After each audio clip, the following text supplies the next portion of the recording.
Aujourd'hui tous les culs tournent l'envie, c'est get rich. On donne dans tous les genres mais le résultat reste le même. Comme dit Kouchen, y'a trop d'MC qui rappent à pleine. Y'a trop de balais plus qui tous les jours nous enrhument.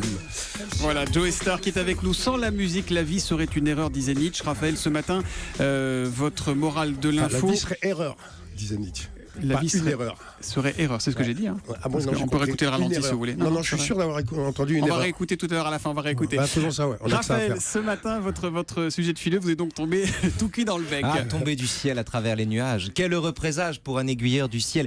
Sans la musique, la vie serait une erreur. Dans le texte de Nietzsche, c'est comme ça. C'est dans le Crépuscule des idoles. C'est l'un de ses derniers livres que Nietzsche a dit ça. Bon, et en quel sens est-ce qu'il le dit? Prenez Carmen, par exemple, qui est peut-être pas votre genre de musique, Joey, mais peut-être aussi votre genre de beauté. C'est l'histoire d'une séductrice assassinée par l'homme qu'elle faisait souffrir. Et pourtant, l'opéra Carmen, qui ne cache rien de cette histoire navrante, a pour effet de nous rendre heureux. Et comment vous l'expliquez ce miracle?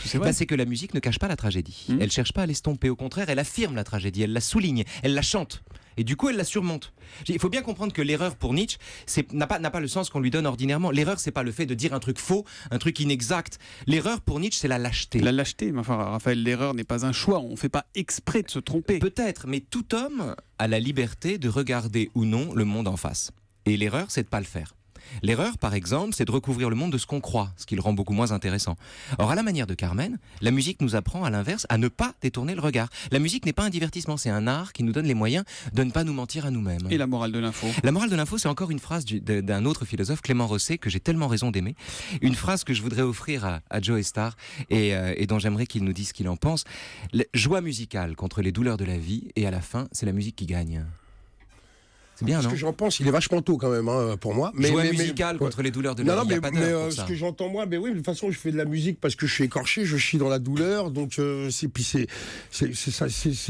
quelque chose qui se fait tout le temps à l'humeur, quoi, sans forcément chier dans la douleur, comme je le disais tout à l'heure. Mais ouais, donc je dis oui, je fais ça avec la tête, j'acquiesce. On approuve, on acquiesce. Complètement, voilà. Mais il vaut mieux approuver la douleur qu'on ressent plutôt que lutter contre elle, non? Complètement. Et puis, j'ai cette chance de faire de la musique et de pouvoir justement avoir cet exutoire total. Je n'invente pas d'imaginaire, pardon Thomas, je n'invente pas d'imaginaire, je peux être le mal et le bien. Qu'est-ce que ça veut dire, ça? Non, je dis je ne m'invente pas. Je ne m'invente pas, pardon, je m'invente pas. On en revient à ce qu'on se disait juste avant, quoi, justement.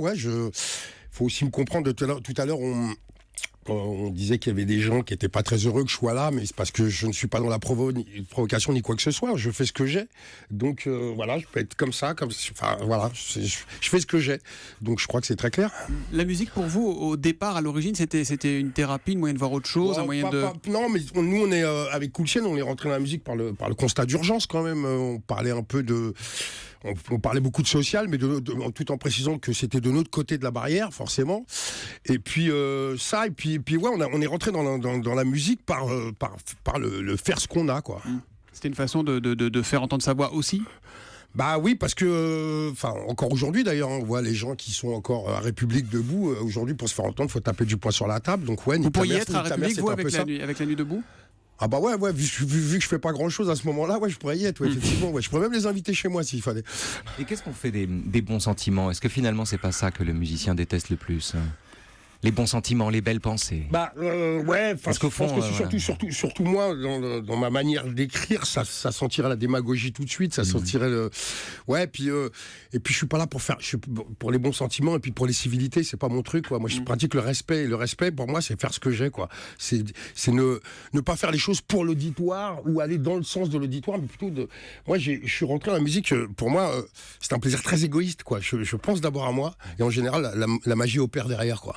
Donc c'est pour ça que ça peut en gêner beaucoup, parce que peu m'importe, quoi. Peu m'importe, comme aurait dit Edith Piaf, hein, n'est-ce pas? La morale de l'info, Raphaël Antoven, tous les matins à 7h25.